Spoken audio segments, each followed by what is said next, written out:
My brothers and sisters in Christ, good morning again. Good morning. I know some of you were at the Mass, but for those of you who weren't able to make Mass, I hope you went last night. Just kidding. I'm Bishop Joe Coffey, an auxiliary bishop with the military Archdiocese, and I explained what that meant at Mass. So I'm very, very happy to be here. I'd like to thank Grand Knight, Dave, and Joe and Frank for inviting me to be here today to speak to you today. I'm an auxiliary bishop with the military Archdiocese, and I'm a proud member of the Knights of Columbus. Thank you very much. I joined when I was a seminarian in Philadelphia. I grew up in Ballackinwood, and I'm a lifelong Eagles fan. I didn't have to say it right. And I joined the Regina Mundi Council, which is Mary, Queen of the Universe, Queen of the World, in Feasterville, Pennsylvania, when I was a seminarian. My dad was also a Knight of Columbus, and he was a Knight of Malta. And I just a year ago became a Knight of the Holy Sepulchre. So I'm very, very proud of all the various Knights. So thank you, all of you Knights, for being Knights. It's a wonderful organization. And I'm very proud that I'm a Knight also. The Knights of Columbus, as we all know, are extremely pro-life. And they have provided thousands of ultrasound machines for crisis pregnancy centers. So we know how good that is.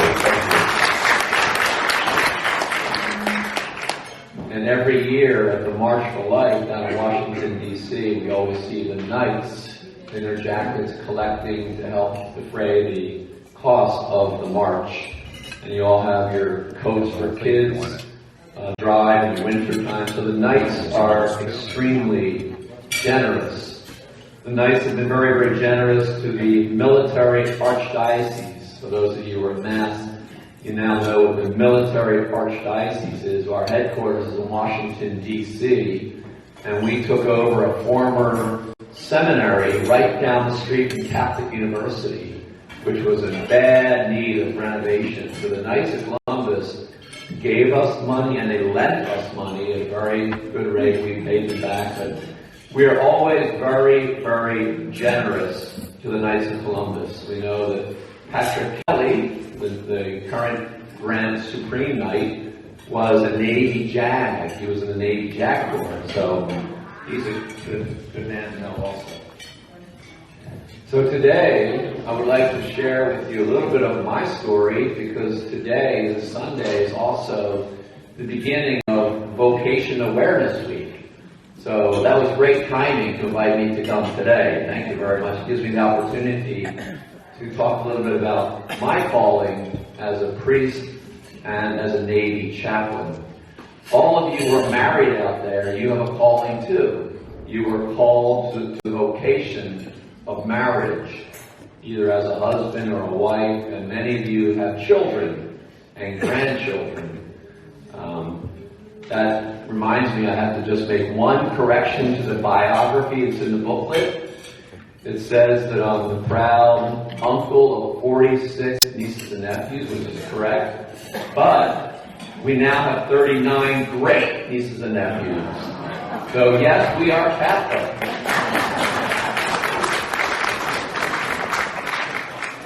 So all of us, whether you're married or a brother or a religious sister or a priest, we all have our vocation story.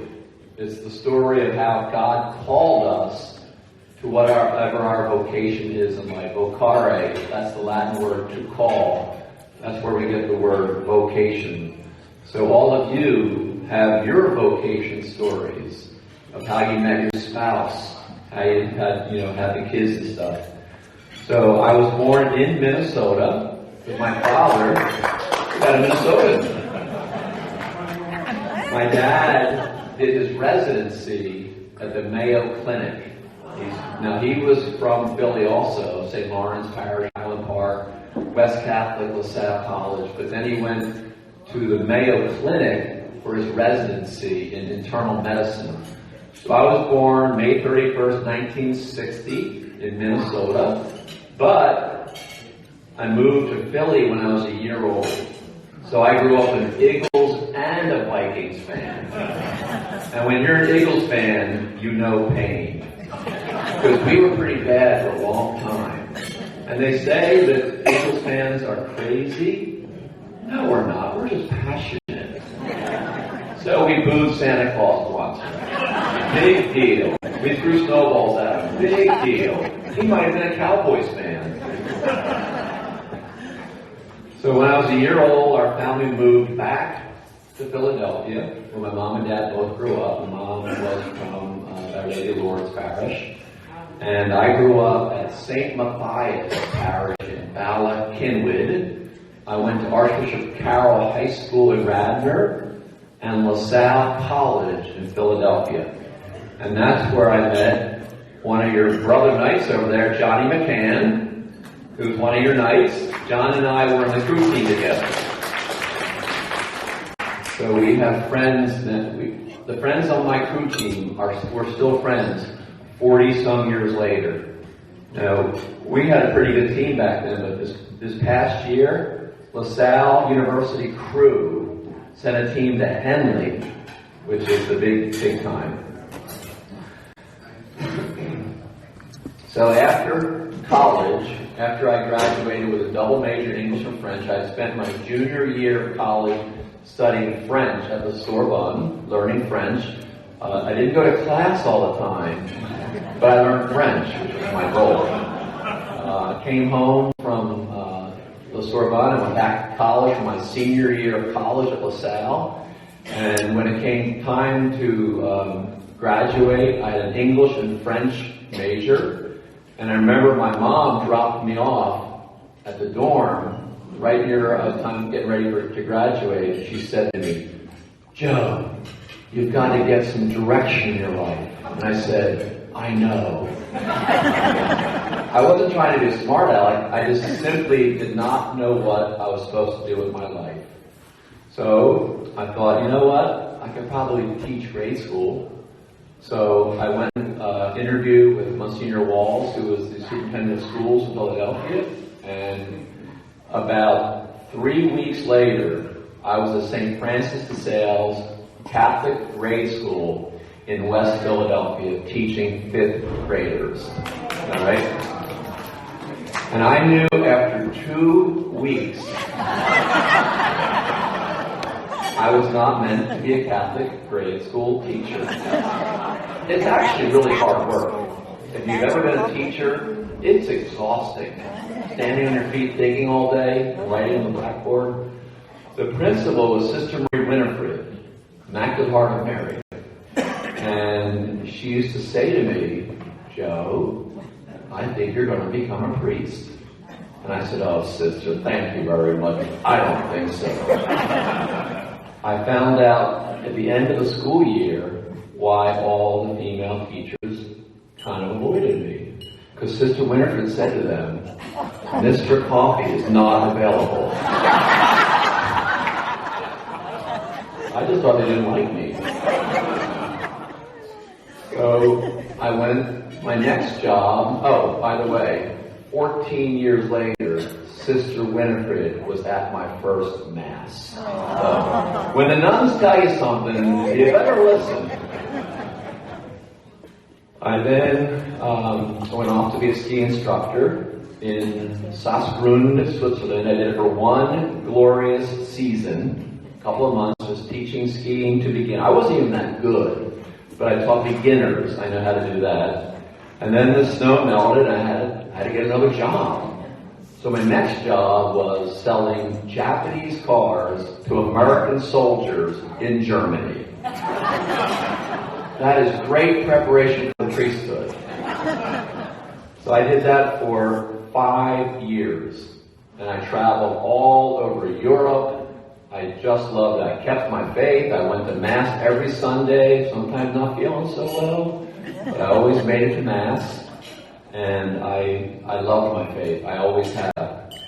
But it was when I was actually in Belgium. After 3 years in Germany, I was 2 years in Belgium. I remember I used to pray every day, every single day. I said, Lord, what do you want me to do with my life? What do you want me to do next? I was now 28 years old. I had traveled the world. I had had fun. I had a Beamer, BMW. And in the words of St. Augustine, our hearts are restless until we rest in thee. It's a beautiful quote, because no matter how happy we are, even if everything's going right, there's always something more, isn't there? Well, that something more, of course, is going to be heaven, eternal life with God. That's the something more we're all searching for. But I really was searching for my true vocation, my calling. And I really and honestly didn't know what it was. I can say that with great honesty. And then my life changed very dramatically. I remember I was reading the International Herald Tribune. That was a newspaper back then. The New York Times and Washington Post together, they published it for overseas. And there was a little tiny article in the International Herald Tribune about a rescue in Cherry Hill, New Jersey. And it said 500 people got arrested at a pro-life rally. I forget what they called it, rescue. And I thought, wow, that's Cherry Hill. That's right across the road from Philly. I know that. I know that area. I then found out my sister Rosanita was one of the ones arrested. And of the 9 of us, she's the least likely one to get arrested. She was the good one of the family. I found out, I went home for vacation, found out that this was a very peaceful, non-violent protest where people would sit down in front of the clinic doors, block the doors, to give time to the sidewalk counselors, time to give the women alternatives. Because we know sometimes they're in a crisis situation, they need some alternatives, they need help. So I couldn't believe my sister was involved with that. So I went home, back to Belgium, but my heart was troubled. I knew something was happening back in Philly and back in America. So I put in my notice, I went back to Philadelphia. I arrived on September the 1st, 1988, back to Philly. 10 days later, on September the 10th, 1988, I got arrested for the first time in Delaware. And I was terrified. I just left, I was just leaving Europe after 5 years. I had reverse culture shock. And I'm sitting in front of the doors of the clinic. And the state police came. You know, they wear the big Smokey Bear hats. They're very intimidating. They said, you gotta move right now. And then we wouldn't move. So they said, don't move. I said, all right. I was praying, and I was really afraid. They started dragging us across the parking lot. They didn't pick us up, they dragged us. They put us in a little holding area and said, if you move, it's a felony. So I said, all right, we're not moving. So they took us to the local police station. We got our one phone call. I called home. It was my mom's birthday. Happy birthday, Mom. I'm in jail. And her 2 brothers, Tom and Bill Schubert, were both lawyers. And their claim to fame is they told John Stanton in Philadelphia to get involved with pro-life work before Roe versus Wade. My uncles told me that. So for the next 2 years, I was very involved in the rescue movement. Very peaceful, always nonviolent. We went to Philly, Allentown, Pittsburgh, Atlanta, just doing these rescues. And all the while, people kept saying to me, well, like, what are you going to do for your real job? What are you going to do? And I honestly said, I don't know. But then my life changed forever when I went to Malvern Retreat House. Johnny knows it well. And there's a statue of Jesus kneeling in the Garden of Gethsemane. It's right down the hill from the main house. And I knelt down in front of that statue, and that's where it hit me. I think I'm supposed to become a priest. and there was a little bit of rain falling. I'll never forget the moment. I went home, and my mother swears that she knew what I was going to tell her. I walked across my parents' bedroom floor, the room to their bed, and they were still awake, and I said, I felt I was supposed to become a priest. They started crying, I started crying. I told my brothers and sisters, and they were like, duh. We've known for years. I was like, you could have told me. So I applied to St. Charles Seminary in Overbrook, and that was September of 1990. And oh, by the way, before that happened, my mother got arrested with 7 of her children at a rescue. So she said it was one of the happiest days of her life. My dad reminded her what the other happy day was. Right?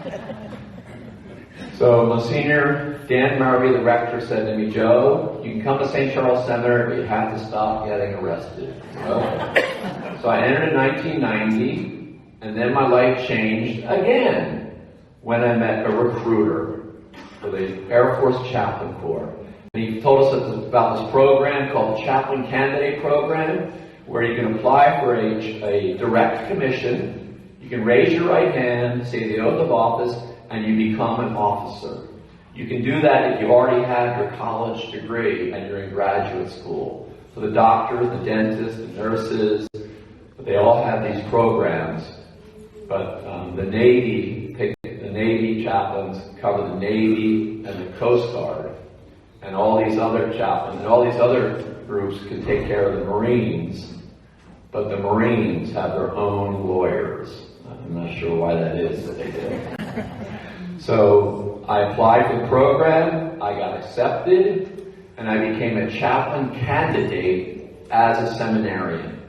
And for the next 5 years, I used to do some drilling on summer vacation and on one weekend a month. And I got ordained in 1996. I went to St. Catherine of Siena in Torresdale, northeast Philadelphia, and I loved it. There were 700 kids in the school. I used to play basketball with school kids. I drilled one weekend a month. I loved being a priest, and I also loved being a chaplain in the reserve. And Cardinal Bevilacqua had told me when I initially applied, I'll let you be in that program, but don't even think about asking for permission for at least 5 years after ordination. And that would have been 9 years in the future. I said, okay, I'll take that deal. So 5 years go by. I loved being a priest, but I also thought I felt called to be a Navy chaplain on active duty, and you need your bishop's permission. I wrote my letter in January. The changes come out in June. I didn't hear a thing for 3 months. And I thought he might say no. And then I knelt down in front of the Blessed Sacrament. I said, Lord, I love being a parish priest. I think I'd also like to be a Navy chaplain. So what do you think? The next day, I got the letter saying I could go on active duty as a Navy chaplain, serving the Marines. And my first duty assignment was going to be in Okinawa, Japan, with the Combat Assault Battalion. I went to Camp Johnston, North Carolina, which is near Camp Lejeune, to get ready to go with the Marines. And those of you who've been in the military know how much fun the gas mask drill is. It's horrible. You go into this room, it's full of gas, you wear a mask, the mask is working perfectly fine, you gotta take the mask off. And you close your eyes. You put the mask back on, clear the mask, and then start breathing again.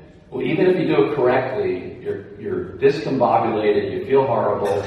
Well, that's the condition we were in when they came running out of the classroom, screaming at us. But it wasn't normal screaming. They're like, get in the classroom now! And we're like, uh-oh, I got to do push-ups or something. We thought we were in trouble. We went into the classroom, and on the television set was 9/11. So everybody in this room is old enough to remember where you were. And I was in a classroom full of Navy baby chaplains going to go on active duty with the Marines, and we're watching the World Trade Centers come down.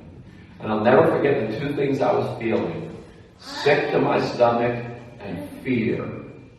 I just left a nice safe rectory in Philadelphia, and I'm going to go with the Combat Assault Battalion with the Marines as their battalion chaplain, and I might die.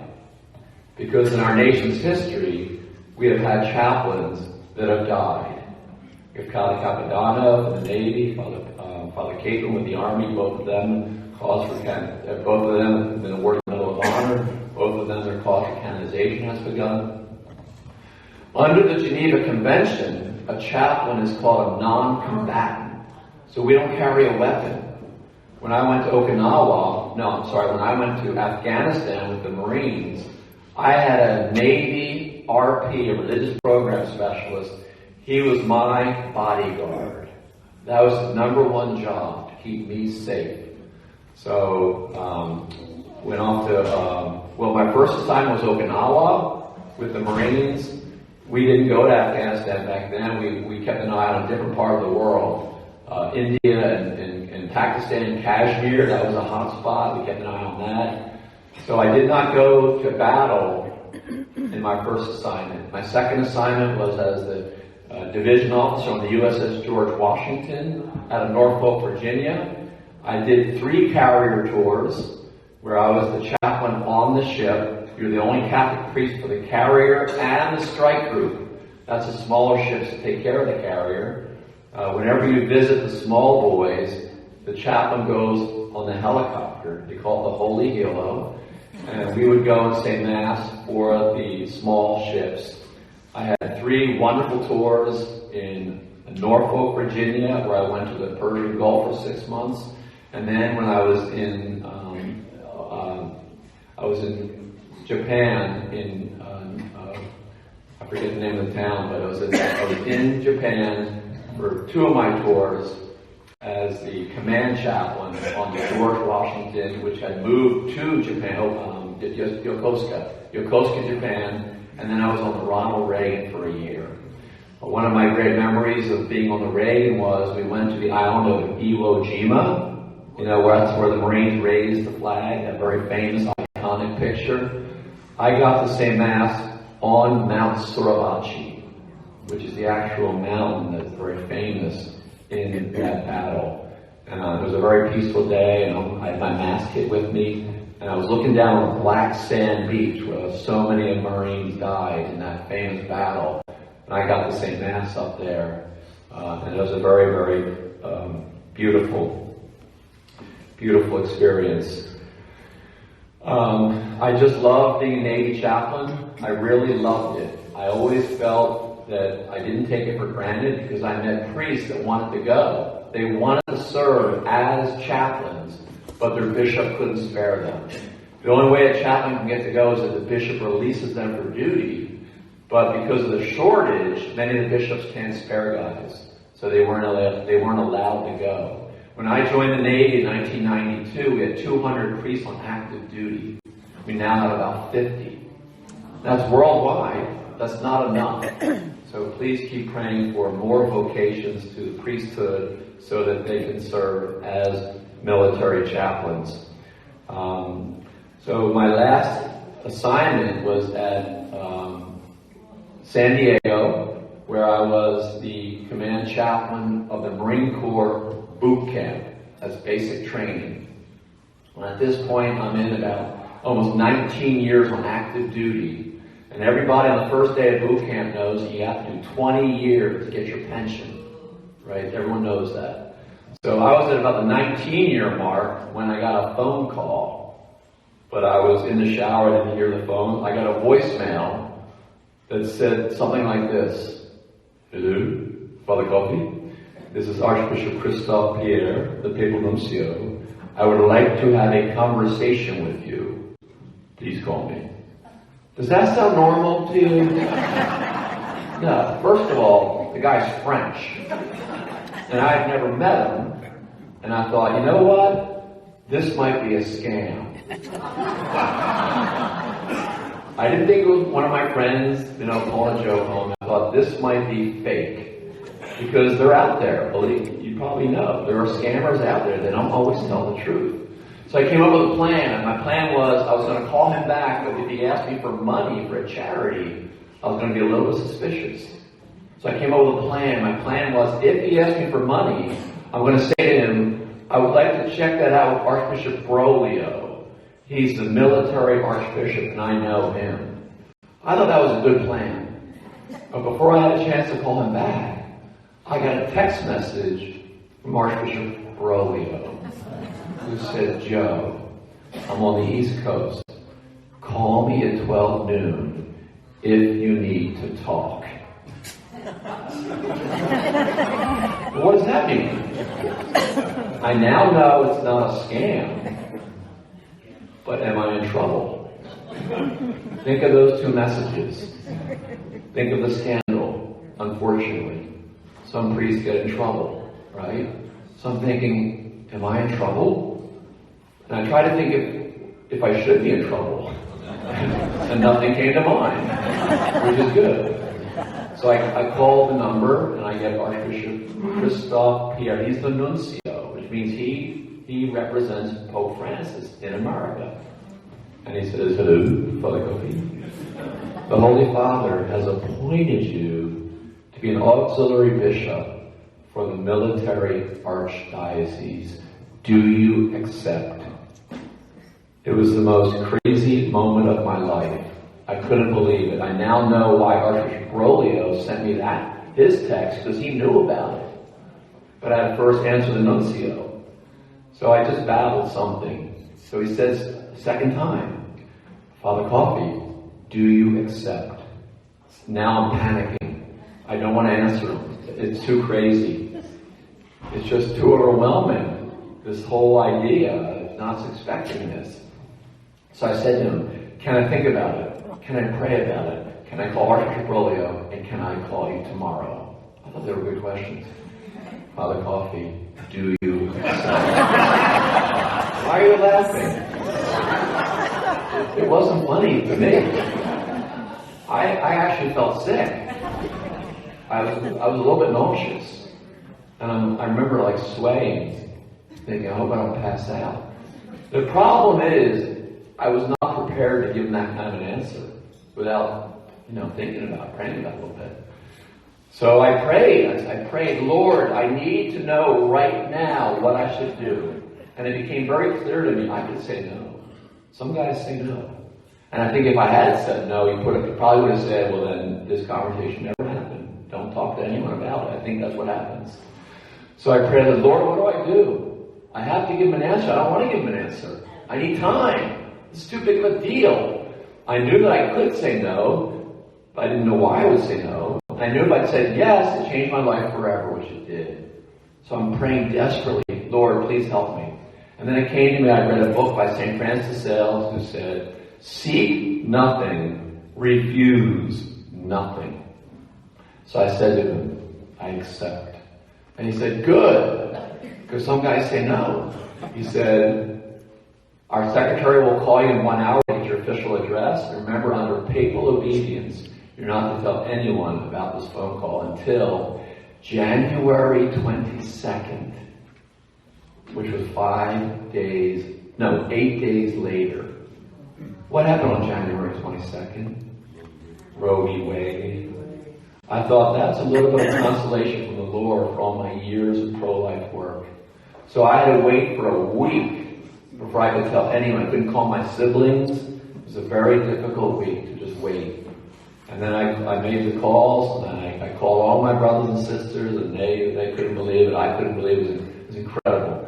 So that was in 2019. So for the last 5 years, I've been going all over the country to our over 150 veterans hospitals. I love being a priest. I love being a bishop. I love being a Knight of Columbus. And I love all of you. Thank you very much.